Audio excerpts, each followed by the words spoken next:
Tout ce que j'ai lu en 5 heures de transport. J'ai commencé par The Woman on the Wallpaper de Laura Jones, qui se passe en France pendant la Révolution française. On va suivre deux sœurs, leur père a une usine où il fait du papier peint, et il y a l'air d'avoir des trucs un petit peu chelous, notamment une histoire de papier peint qui change en même temps que la réalité. Alors de base, moi j'étais grave au taquet, ça avait l'air d'être un peu horrifique, en tout cas c'est ce qu'on m'avait vendu, c'est ce que j'avais vu en ligne, et franchement j'ai pas trop accroché. Ça se lit facilement, mais déjà il y a plein d'incohérences historiques, même si bon je suis pas spécialiste non plus, mais on parle de la Révolution française quand même, on a coupé des têtes on sait. Mais voilà, j'ai lu 200 pages en étant pas très convaincue. Et spoiler, je l'ai fini depuis, j'ai toujours pas trouvé le côté horrifique, voilà. Après qu'est-ce que j'ai fait un beau dodo, j'ai fait une grosse sieste, c'est ce qui arrive aussi parfois quand je prends le train, et je vous montre pas toujours tout ce que je lis parce que parfois je peux juste dormir, mais j'avais très envie d'entamer un livre édité par une copine. Salut Clémentine, c'était passe par là. Il s'agit de Hard de Mardi Forestier et on a une sorte de réécriture de la Commedia dell'arte,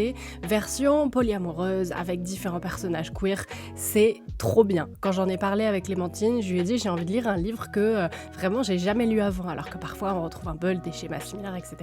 Et là, j'ai trop aimé. J'ai lu le premier acte, donc à peu près une centaine de pages. Et puis, je suis bien arrivée à Toulouse pour filmer une partie de mon prochain reportage à la page qui sortira en juin prochain.